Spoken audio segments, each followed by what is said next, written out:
اول حاجه عندنا هنايا 2 كيلو ديال الحامض مغسول ومنقي وغسلته مزيان صراحه بالحلفه تكون نقيه، حيت غادي نحتاجو الجلوف ديالو هما الاولين. غادي نحكوهم كيف ما كتشوفوا.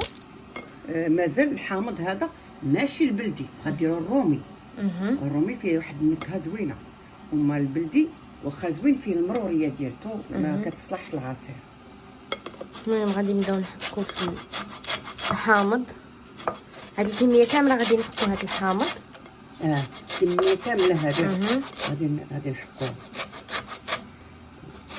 بهاد الطريقه. بهاد الطريقه وغادي نبقى غادا مستمره حتى غنكمل الكميه كامله اللي عندي. ونرجعوا لكم. قربنا نكملوا الكميه اللي عندنا كامله. شوفوا شحال ديال القشور خرجت لينا. واخا وشوفوا يبان البيض كلهم شتي. يبقى مستمرين في الحراق في الحكان. معليش شتي. خليوك حتى تكمل الكميه اللي بقات عندك. ها كيفاش خاصو يكون من بعد ما حكيناه بهذه الطريقه. من بعد ما سالينا الكميه كامله اللي عندنا هنايا السنيده وعندنا كاس ديال العنبه. بالنسبه كل كيلو ديال الحامض كنستعملوا 6 ديال الكيسان سكر العنبه في كل كيلو الحامض. حنا عندنا 2 كيلو غادي نديروا 12 كاس، كتضاعف الكميه. لا انا غندير غير 10. غديري غير 10. المهم هو لو ماكسيموم 6 الكيسان في كل كيلو ديال الحامض. وكيبقى الذوق الحلاوه كيختلف من كل واحد. غادي نحاول نعمر الكميه عندي بهذه الطريقه. هاد 3 4 غادي نبقى حتى ندير 10 الكيسان كاملين. دابا وصلت لنص الكميه.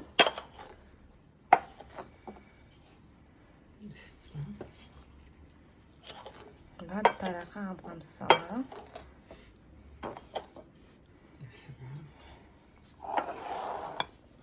ومن بعد ما حطيت الكميه ديال السنيده كامله غادي نخلطها مع القشور بهذه الطريقه كما كتشوفوا. واخا يتبان لكم الكميه ديال السنيده كثيره، ولكن راه الحامض كيكون حامض داكشي علاش. وراه 2 كيلو 2 كيلو فيه 12 الكاس. 12 الكاس. وكيلو فيه 6. انا درت غير 10. قد ما ضاعفت الكميه كيضاعفوا الكيسان السنيد. بقى على حسب كل واحد والكميه اللي بغى يدير. والحلاوه حتى هي راه كتختلف. غادي نحاول نخلط الخليط اللي عندي. يديروا غير كيلو. انا حيت عندي الحامض ما بغيتش نضيعو. قلت لهم نحيدو.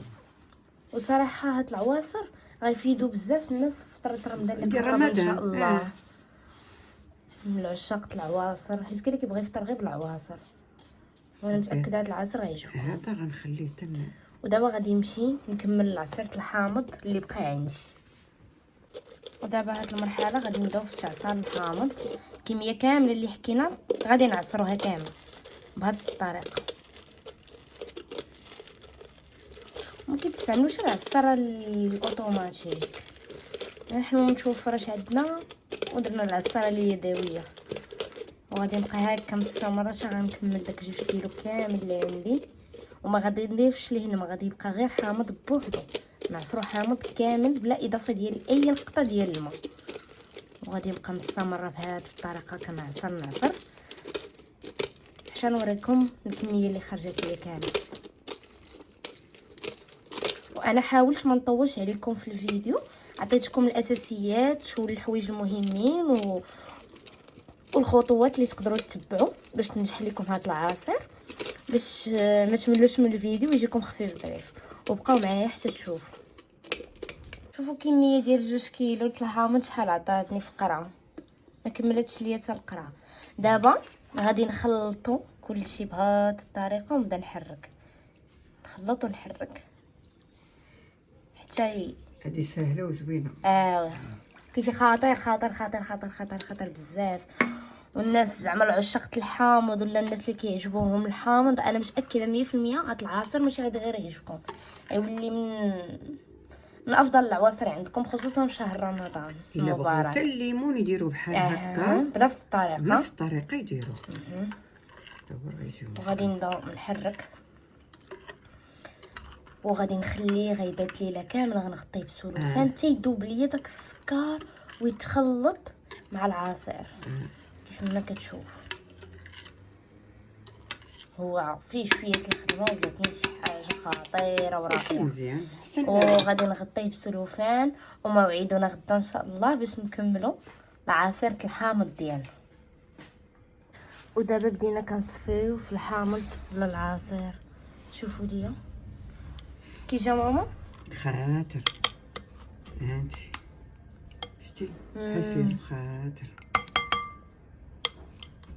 غتصفيو مزيان. صفايه. حيت دابا كلشي دابا السنيده دابت وكلشي داب.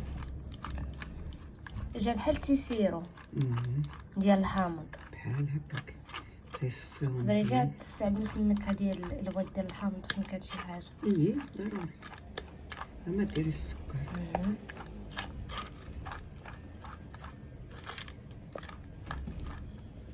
بعد ما صفينا العصير كنعمرو في ميكاس باش نحافظ عليه في الثلاجه، كيبقى مده اطول في الثلاجه ياك. غديرو 2 معالق ونص ولا غادي نعبرو لكم بالكاس باش تشوفوا. هاكا يدير في الثلاجه غادي يبقى بحال دابا كاع الا بغيت تاخذوا العبار ياخدوا كاس العنبه يعني ولكن كاس. ها هي فعلا 2 مغارف صافي. 2 مغارف هذا من بعد ما كيتكونفا كيولي بحال هكا. اييه. الا بغا يديروا حتى الليمون حتى الليمون نفس الحاجه نفس هذا طريقة. طريقه حتى الليمون. ها هو هذا دابا كديري في القاع ديالي ايطرة الماء كتخوي عليه الماء صافي. وكنتمنى ان شاء الله هذا الفيديو يعجبكم وما تنساوش تدعمونا وتدخلوا القناه ديالنا شهيوات المزياني وتضغطوا على زر اللايك والابوني والكومونتير الزوينين.